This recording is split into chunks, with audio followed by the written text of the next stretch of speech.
সবাইকে জয় যিশু। মহান প্রেমময় পিতা প্রভু যিশু খ্রিস্টের নামে আমি আপনাদের সবাইকে স্বাগত জানাই। আসুন আজকের এই সুন্দর সকালে আর একটি বার্তার চরণে আমরা উপস্থিত হই। আমরা তার কাছে আমাদের নিজেদের জীবনকে উৎসর্গ করি এবং আসুন আজকের এই দিন তার চরণে রেখে আমরা আজকে প্রার্থনায় যাই। আজকে সকালে আমি প্রার্থনা করব, আমাদের ঈশ্বরের বাক্য থেকে আমি কিছুটা অংশ পাঠ করব। আমি আজকে যে কয়েকটি পদ আমি পাঠ করব তা হচ্ছে আমাদের অহংকার নিয়ে। আমরা অহংকার করি, আমরা প্রত্যেকের মধ্যে অহংকার যে কথাটা সেটা রয়েছে। আমরা এটা একটা প্রচলিত কথা রয়েছে, সেটা জানি যে বিনাশের পূর্বে অহংকার, পতনের পূর্বে মনের গর্ব। এই প্রচলিত কথাটা অ্যাকচুয়ালি আমরা বলি, কিন্তু এটা আমাদের বাইবেলেরই কথা। আমরা হিতোপদেশ তার 16 অধ্যায় 18 পদে পাঠ করলে আমরা এটা পাবো যে বিনাশের পূর্বে অহংকার এবং পতনের পূর্বে মনের গর্ব। অর্থাৎ মানুষ যখন অহংকার করে, যখন গর্ব করে, তখন তার বিনাশ নিশ্চিত এবং পতন নিশ্চিত। কারণ অহংকার মানুষকে কখনোই ভালো কিছু করতে দেয় না। আর অহংকার ঈশ্বরের ঘৃণার বস্তু অহংকার, কারণ ঈশ্বর পছন্দ করেন না। এবং মনের যে গর্ব, আমরা অহংকার, গর্ব, এই সমস্ত জিনিস ঈশ্বর আমাদের কখনোই পছন্দ করে না। তার জন্য যদি আমরা অহংকার করি তাহলে আমাদের বিনাশ বা পতন নিশ্চিত রূপে ধার্য হয়। আমি আরেকটি বাইবেল পাঠ পড়ব, গীত সংহিতা তার 10 অধ্যায় 4 পদ। কেননা দুষ্ট লোক নাক তুলিয়া বলে, তিনি অনুসন্ধান করিবেন না, ঈশ্বর নাই, ইহাই তাহার চিন্তার সাহার। অর্থাৎ দুষ্ট লোক, যারা অহংকার, যারা গর্বিত মনের লোক, তারা ঈশ্বর বলে কাউকে বিশ্বাস করে না। তাদের বক্তব্য হচ্ছে যে ঈশ্বর নাই এবং ঈশ্বর কিছু দেখেন না বা ঈশ্বর কিছু শোনেন না। আমি যা করছি সেটা ঠিক করছি বা আমার দৃষ্টিতে যেটা ভালো, এটা হচ্ছে তার অহংকারের কথাবার্তা, নাক উঁচু করে। অর্থাৎ ওটা অহংকার থাকে বলে মানুষ এরকম বলতে পারে। কারণ আমাদের এই জগতে ঈশ্বর আমাদের জন্য সমস্ত কিছু সৃষ্টি করেছেন এবং আমাদেরকেও ঈশ্বর সৃষ্টি করেছেন। এই সৃষ্টির মাঝে আমরা মানুষ হিসেবে সর্বোত্তম, অর্থাৎ সবার উপরে আমরা রয়েছি। তাই আমাদের গর্ব করার মতো কিছুই নেই। কারণ ঈশ্বর যদি আমাদের সৃষ্টি না করতেন বা ঈশ্বর যদি আমাদের জন্য মনোনীত না করতেন, তাহলে আমাদের যা কিছু গাড়ি বাড়ি সম্পত্তি যা কিছু তা কিন্তু হতো না। এই জন্য বাইবেলের এই বাক্যগুলিকে আমাদের মেনে চলা খুবই দরকার। আমরা প্রথম যোহন তার 2 অধ্যায় 16 পদ পাঠ করলে আমরা দেখব, কেননা জগতে যে কিছু আছে, মাংসের অভিলাষ, চক্ষুর অভিলাষ ও জীবিকার দর্প, এ সকল পিতা হইতে নয়, কিন্তু জগৎ হইতে হইয়াছে। অর্থাৎ জগতে আমরা যা কিছু, আজকে আমার অনেক সম্পত্তি আছে, অনেক বড় বাড়ি আছে, গাড়ি আছে, এই সমস্ত কিন্তু জাগতিক, ঈশ্বর হতে নয়।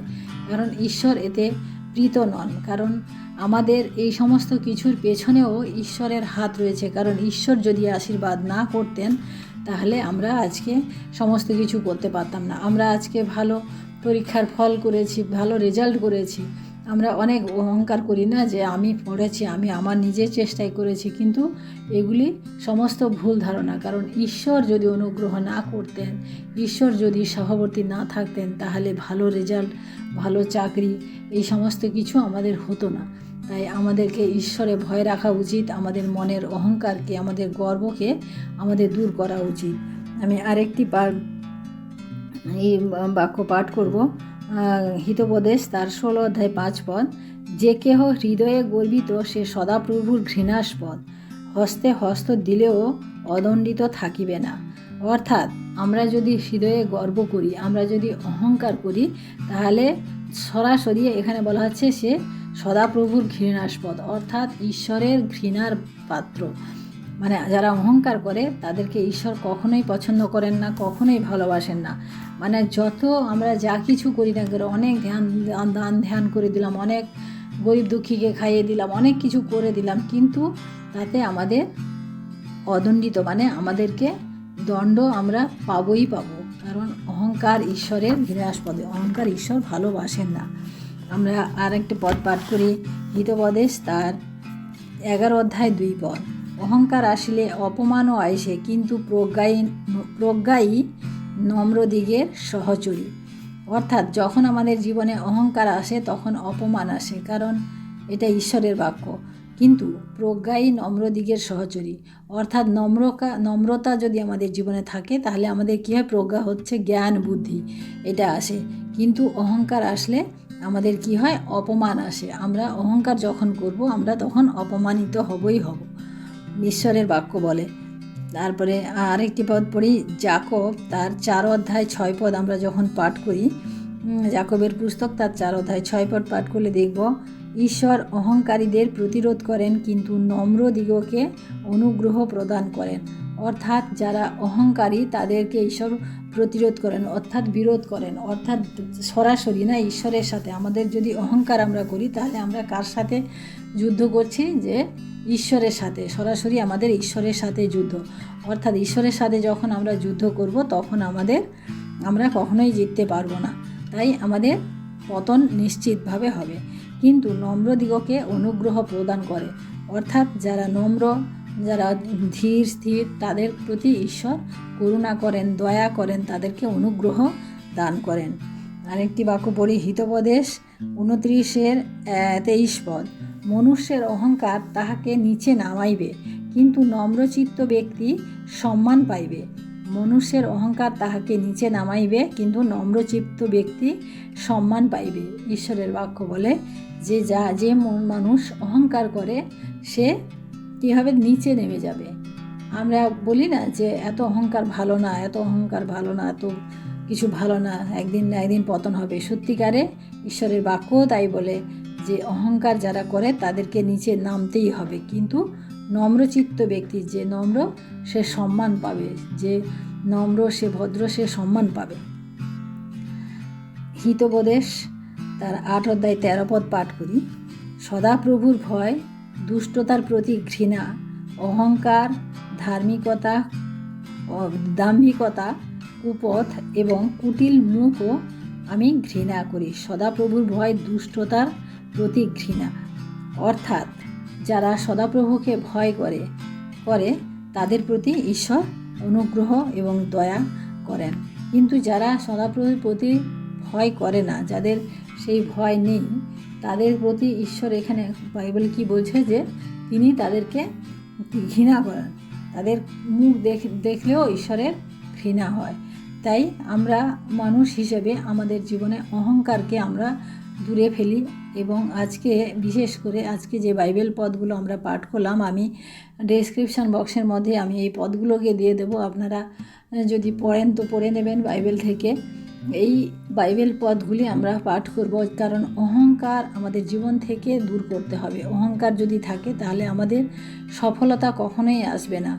আমরা অনেক সময় অহংকার করি না, আমরা মণ্ডলীতে যখন, বিশেষ করে আমি যখন মণ্ডলীর কথা বলি, মণ্ডলীতে আমরা যারা একটু শিক্ষিত, যারা একটু ভালো বাইবেল জানে, যারা একটু ভালো প্রার্থনা করতে পারে, যারা ভালো গান জানে, এই সমস্ত তাদের কি হয়, যে তারা একটা নিজেদের লেভেল তৈরি করে নেয় এবং তারা সেই লেভেল অনুযায়ী ভাবে যে আমি অনেক উঁচুতে। কিন্তু ঈশ্বরের গৃহে আমরা কাউকে আমরা উঁচু নিচু আমরা যেন না দেখি। যে ঝাড় দেয়, যে ঈশ্বরের গৃহ ঝাড় দেয়, যে চেয়ার টেবিল পরিষ্কার করে, সেও যেরকম ঈশ্বরের কাছে গ্রহণযোগ্য, যে গান করে বা যে ওয়ার্শিপ করে সেও তাই সেভাবে গ্রহণযোগ্য।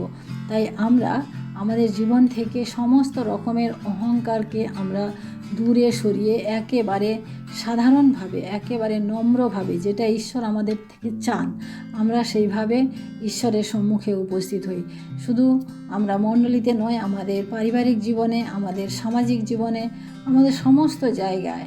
কারণ ঈশ্বর কখনো অহংকার করেননি, ঈশ্বর নম্র ছিলেন। তার এমনকি তিনি ক্রুশের মৃত্যু পর্যন্ত তিনি নম্রতা দেখিয়ে গেছেন, তিনি দীনতা দেখিয়ে গেছেন, কিন্তু তিনি কখনোই ঈশ্বরের পুত্র বলে সেটাও তিনি অহংকার করেননি। তাই আসুন আমরা আজকে প্রার্থনা করি, ঈশ্বরের কাছে আমাদের নিজেদের জীবনকে সমর্পণ করি, ঈশ্বরের কাছে আমরা আজকে যাচনা করি যে ঈশ্বর আমাদের জীবন থেকে সমস্ত অহংকার, সমস্ত খারাপ বিষয়, সমস্ত দাম্ভিকতা, সমস্ত কিছু তিনি যেন আমাদের জীবন থেকে তুলে নেন। তাই আসুন আমরা প্রার্থনা করি। Hallelujah, hallelujah, hallelujah. মহান প্রেমময় পিতা, তোমার মহানামের ধন্যবাদ প্রশংসা করি প্রভু। আজকের এই সুন্দর সকালে প্রভু তোমার চরণে উপস্থিত হতে পেরেছি প্রভু, তোমায় ধন্যবাদ দিই পিতা। পিতা তোমায় ধন্যবাদ দিই পিতা, গত রাত্রিতে তুমি সুন্দরভাবে সুরক্ষা করে রেখেছ প্রভু, এবং আজকের এই সুন্দর সকাল প্রভু তুমি আমাদিগকে দেখতে দিলে প্রভু। আমাদের জীবনে প্রভু তোমার এই আরেকটি দিন তুমি যোগ করলে, দয়া করলে প্রভু, তাই তোমাকে ধন্যবাদ দিই পিতা। পিতা বিশেষ করে প্রার্থনা করি প্রভু, আজকে যে সুন্দর বাক্য আমরা পাঠ করলাম প্রভু, সেই অহংকারের বিষয়ে প্রভু, আমাদের যে নিজেদের দাম্ভিকতা, অহংকার, গর্ব, এই সমস্ত কিছু প্রভু আমাদের জীবনে পতনের মূল কারণ প্রভু। এই সমস্ত জিনিস প্রভু তুমি তুলে নাও আজকের এই সময় প্রভু। সমস্ত খ্রিস্টীয় ভাই বোনদের কাছে আমি ভাই বোনদের জন্য আমি প্রার্থনা করি প্রভু, তুমি প্রত্যেকের জীবন থেকে প্রভু তুমি অহংকারকে তুলে নাও, তুমি দাম্ভিকতাকে তুলে নাও, তুমি তাদের মনে গর্বকে তুমি তুলে নাও প্রভু। কারণ এই সমস্ত জিনিস আমরা সাময়িকভাবে আনন্দে খুশিতে থাকলেও কিন্তু এর পরিণতি ভালো হয় না প্রভু। তাই গো প্রভু, প্রত্যেকের জীবনে প্রভু তুমি এই সমস্ত খারাপ জিনিসগুলোকে তুমি নিয়ে নাও প্রভু আজকে। এবং প্রভু আমাদিগকে প্রভু সেই নম্র হৃদয় দাও, নম্র চিত্ত দাও প্রভু, যা তুমি পছন্দ করো প্রভু। আমরা তোমার বিরুদ্ধে যেতে চাই না প্রভু, কারণ তোমার সাথে লড়াই আমাদের নয় প্রভু। তাই গো প্রভু, তোমার কাছে বিনতি প্রার্থনা করি প্রভু, আজকের এই সকালে প্রভু আমাদের জীবন থেকে প্রভু সমস্ত জটিলতা, সমস্ত মলিনতা, সমস্ত অহংকার, সমস্ত দুষ্টতা, সমস্ত ছলনা, সমস্ত দাম্ভিকতা, সমস্ত কুপথগামী মনোভাব, সমস্ত কিছু তুমি আজকে তুলে নাও প্রভু। এবং আমাদেরকে দয়া করো প্রভু, আরেকটি বার সুযোগ করে দাও প্রভু, আমাদের নম্র চিত্ত দাও প্রভু, আমাদের করুণার চিত্ত দাও প্রভু, দয়ার চিত্ত দাও প্রভু, আমাদের জীবনকে তুমি ধরো প্রভু। এবং প্রভু বিশেষ করে প্রার্থনা করি প্রভু, আমাদের জীবন দ্বারা প্রভু যদি কোনো ত্রুটি অপরাধ হয়ে থাকে প্রভু তুমি ক্ষমা করে দাও প্রভু। আজকের এই প্রার্থনা আমি আমাদের মহান প্রেমময় পিতা প্রভু যীশু খ্রিস্টের নামে চাই, আমেন। সবাইকে জয় যীশু। সবাই ভালো থাকবেন, সুস্থ থাকবেন, এবং আমাদের এই ঈশ্বরের বাক্যকে আপনারা পাঠ করবেন, এবং প্রত্যেকের জীবন থেকে অহংকারকে সরিয়ে আমরা আরেকবার চেষ্টা করি যাতে আমরা নম্রভাবে জীবনযাপন করতে পারি। সবাইকে জয় যীশু। আসুন, প্রত্যেকের আজকের দিনটি শুভ হোক।